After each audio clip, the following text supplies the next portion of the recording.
Əlbəttə ki, biz ümumiyyətcə bu həyatda çox şey istəyə bilərik, çox şey arzu edə bilərik. Amma mənim üçün vacib olan, neçə illərdir mən bu komandadayam və bu komandanın məsuliyyətini də mən dəfələrlə demişəm ki, Qarabağ mənim üçün nə deməkdir? Ümumiyyətcə mənim məşqçi kimi formalaşmağımda, daha ciddi olmağımda elə bu ad mənim üçün ən böyük silah oldu.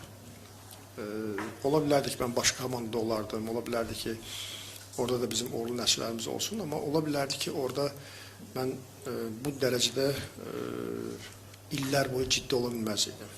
Hardasa bəlkə sakitləşərdim, hardasa biraz deməzdim, məsuliyyətsiz olardım, bəlkə biraz yorulardım.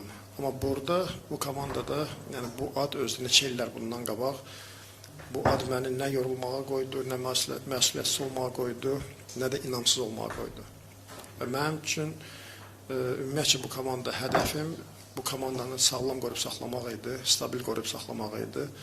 Və uğur bilirdim ki, inanırdım ki, gələcək. Çünki mən həmişə, belə deyək, futbolçularıma yenə deyirəm, bəlkə başqa komanda bunu tam istədiyim kimi çatdıra bilməzdim futbolçularıma, amma bu komandada yəni mən həmişə futbolçularıma bizim əsgərlər kimi vuruşmağı həmişə onlardan tələb eləmişəm ki, onlar nə cür vuruşurlar, harda, yəni ölüm qarşısında, yəni güllə qarşısında belə, amma yəni biz meydanda 90 dəqiqə və sonra bir həftə istirahət, 10 gün istirahət və yaxud daha çox, yəni bunu biz bacarmalıyıq və bu mənim hədəfim idi və şükürlər olsun Allaha, çox nadir hallarda olub ki, komanda biraz istəksiz deməzdim, biraz yorğun olduğunda bunu eləyə bilməyiblər. Amma ümumən, yəni mənim hədəfim elə bu olub ki, elə bu sağlamlığı, bu inamı, bu mübarizəni, mücadiləni qoruyub saxlamaq və uğur inşallah gələcək. Və futbol da elə bir oyundur ki, mümkün deyil ki, hər il eyni nəticə olsun və yaxud hər il daha yaxşı nəticə olsun.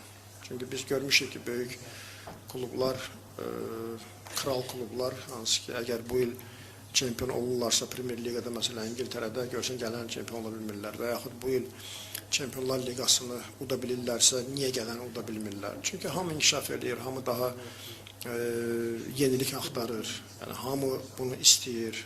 Ona görə, amma mənim düşündüyüm bu komandanı sağlam qoruyub saxlamağa mənə heç kim mane olmur.